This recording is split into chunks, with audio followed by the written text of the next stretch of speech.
Hello ladies and gentlemen, boys and girls, my name is Dominic and I'd like to welcome you all to the 5th episode of Spotlight Game of Thrones, the series in which we take a look at some of the characters who feature in the A Song of Ice and Fire novels but are yet to be seen on the hit HBO show. So if you love Game of Thrones and want to know more about the world and its characters outside of the TV show, you've come to the right place. Just to be on the safe side going forward, I'd just like to say that if you don't want any spoilers for the TV show or the books, then you should probably come back later as I may touch on some sensitive plot points. Now on today's show we'll be looking at Lord Wyman Manderly, head of House Manderly, Lord of White Harbour, Warden of the White Knife, Shield of the Faith, Defender of the Dispossessed, Lord Marshal of the Mander, and Knight of the Order of the Green Hand. Phew, that is a lot of titles. However, he's also known as Lord Too Fat to Sit a Horse, Lord Pig and Lord Lard, which should give you some idea as to his physical stature. Now, it's true that the character actually did feature in the very last episode of Season 6 of Game of Thrones called The Winds of Winter, but his role was little more than a cameo in the show and his significance in the books is such that I believe he warrants discussion on this series of videos. Before we get into Wyman, however, let's take a look at the history of House Manderly and its standing within the Seven Kingdoms. House Manderly rules from the seat of Newcastle in the city of White Harbour. Their sigil is a white merman with dark green hair, beard and tail, carrying a black trident over a blue-green field, and their words are yet to be revealed in the books. They are one of the most powerful northern houses and among the most loyal vassals of House Stark. They are also the richest of the northern houses, partly due to their control of the city of White Harbour, the main northern port for commerce and naval travel, and a city that they themselves built with the wealth that they brought over from the Reach. You see, the Manderlys weren't always a northern house. They were exiled from the Reach and their ancient seat of Dustonbury roughly 1,000 years ago by the Gardeners, who were back then the kings of the Reach. They fled north, and in their time of need they were welcomed by the Starks of Winterfell, who gave them lands and tasked them with defending the White Knife, a major river in the north. Because of this, the Manderlys swore an oath of loyalty to House Stark, instilling them with a fierce sense of devotion to their new liege lords. Because of their expulsion from the Reach, House Manderly is one of the few great houses of the north to follow the faith of the Seven rather than that of the old gods. Because of this, they also have a very strong tradition of knighthood. So now that we know a little about the history of House Manderly, let's talk about its current lord. Wyman Manderly was born in or between 239 and 242 AC at White Harbour. As a boy, he loved to ride horses, but he has since become too overweight to ride. He did, however, fight at the Battle of the Trident during Robert's Rebellion. At the start of the books, Wyman is nearly 60 years old, with a massive belly and fingers the size of sausages. He has two sons, Willis and Wendell, who are both nearly as large as he. To those around him, Wyman Manderly is looked upon as craven and foolish. However, this is all a clever front, as he is in fact intelligent, calculating and fiercely loyal to House Stark. When Robb calls his banners in rebellion against the crown, Wyman stays in White Harbour to command the defences of the city, sending his two sons in his absence. When Bran Stark hosts the Harvest Feast of the North, Lord Wyman arrives with a large retinue from White Harbour that includes knights, squires, lesser nobility, heralds, musicians and a juggler. He also proposes to mint new coinage for Robb, his new king in the north, along with provide a new war fleet. He even says to Roderick Castle that King Robb has no more loyal servant than Wyman Manderly. When Ramsay Snow kidnaps Lady Hornwood and forces her to marry him, Lord Wyman seizes the castle of Hornwood to prevent House Bolton from having it. Lord Wyman also sends a dozen barges filled with knights, war horses and siege engines up the White Knife to join Sir Roderick Castle when he learns of Theon Greyjoy's capture of Winterfell. However, the men are betrayed by Ramsay and House Bolton at the battle in Wintertown outside the gates of Winterfell.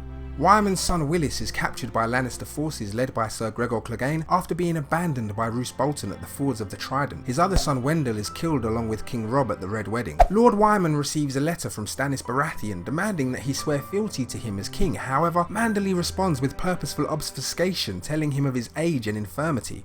And so Lord Davos Seaworth arrives to treat with Wyman on Stannis' behalf, but when he learns of the capture of Wyman's son Willis, he takes it as a bad omen for his mission because the captivity of Willis means Wyman is more susceptible to blackmail. Wyman receives Davos at the Merman's court in front of a large audience that includes 3 members of House Frey, Rhaegar, Simond and Jared. Wyman agrees to pay a 3,000 dragon ransom for the return of his son and peace with the Iron Throne, and he also agrees to marry one of Lord Walder Frey's daughters, as well as to marry his granddaughters Winifred and Wyler off to Rhaegar Frey and Little Walder Frey. He also agrees to give up Hornwood Castle. When Davos suggests that Wyman side with King Stannis instead, Wyler Manderly, Wyman's own granddaughter, jumps at the idea, saying, "They killed Lord Eddard and Lady Catelyn and King Robb. He was our king. He was brave and good and the Freys murdered him. If Lord Stannis will avenge him, we should join Lord Stannis." When Wyman attempts to quiet Wyler by threatening to send her to the Silent Sisters, she refuses to be silenced, going on to profess, I know about the promise. Master Theomore, tell them. 1,000 years before the conquest, the promise was made and oaths were sworn in the wolf's den before the old gods and the new. When we were sore, beset and friendless, hounded from our homes, in peril of our lives, the wolves took us in and nourished us and protected us against our enemies. The city is built upon the land they gave us. In return, we swore that we should always be their men, Stark men. Wyler is eventually dragged from the hall by her mother, Lady Leona. Lord Wyman meanwhile orders his cousin Sir Marlon Manderly to have Sir Davos executed, a public display of his loyalty to House Lannister and the Iron Throne. However, it is all for show.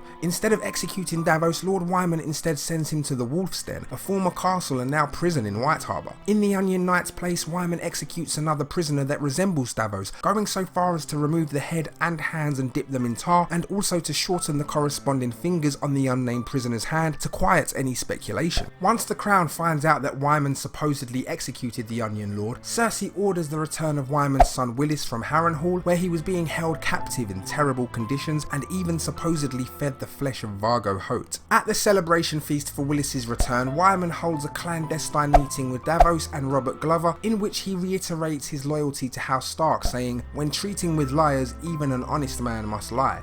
He also praises his granddaughter's outburst at the Merman court, saying, "Wyler, did you see how brave she was? Even when I threatened to have her tongue out, she reminded me of the debt White Harbour owes to the Starks of Winterfell, a debt that can never be repaid." Wyler spoke from the heart. Not every woman can be as brave as my Wyler. Wyman then summons Theon's squire Wex, who survived the sack of Winterfell. Wex explains that he saw 6 survive the siege, 2 of whom were Ned Stark's true-born children, Bran and Rickon Stark. He explains that although 4 went north, 2 went another way, and insists that they must have the boy and his direwolf as proof of identity. Wyman tells Davos that he doesn't need a king, he needs a smuggler to bring his liege lord back to the north, and when he asks Wex to show them where they went, he throws a dagger at the spot on the map. Davos looks at where the dagger landed and wonders whether it would be better to go back to the dungeons and eat porridge for breakfast, as it is better than places where men break fast upon human flesh instead, for the dagger has landed on the isolated island of Skagos. Wyman Manderly eventually leaves White Harbour to attend the wedding of Ramsay to Arya Stark, who is in fact Jean Paul masquerading as the Stark girl, so that Roose Bolton might cement his claim on the north. Before leaving though, Wyman gifts the 3 Freys who were his guests a palfrey each, meaning that they are no longer under the protection of guest right. When he arrives at Winterfell for the wedding, he brings a huge assortment of food with him. When the 3 Freys who were guests at Wyman's court do not arrive, he insists that they rode ahead of him, being that he can't ride a horse and instead travelled by the White Knife aboard a boat. However, many suspect Wyman of foul play. At the wedding feast, Wyman serves 3 huge pies himself, making sure the first portions go to Roose and Lady Bolton, and the next to Lord Frey, his son, and a knight of House Frey. He declares the dish to be the best pie you have ever tasted, my lords. Wash it down with arbor gold and savour every bite. I know I shall. Wyman also asks the singer Abel to sing of the Rat Cook, a legendary figure who cooked the king's son into a pie for the king to eat. The gods turned the cook into a giant rat who could only feast on his own young, not because he had murdered the king's son or served him in a pie, but because he had broken guest right and harmed somebody beneath his roof. During Lord Wyman's stay at Winterfell, several men-at-arms are murdered, including Little Walder Frey. When the Knight Hostine accuses Wyman of being responsible for the murder, Wyman insults the Freys by saying, "Though mayhaps this was a blessing, had he lived he would have grown up to be a Frey." This causes the Knight to attack Lord Manderly, but he is saved by his own knights. It takes the intervention of Roose Bolton's men to prevent a battle within Winterfell. Lord Wyman has his wounds treated by Maester Medrick, and Roose Bolton orders him to have his men march on Stannis from Winterfell's East Gate.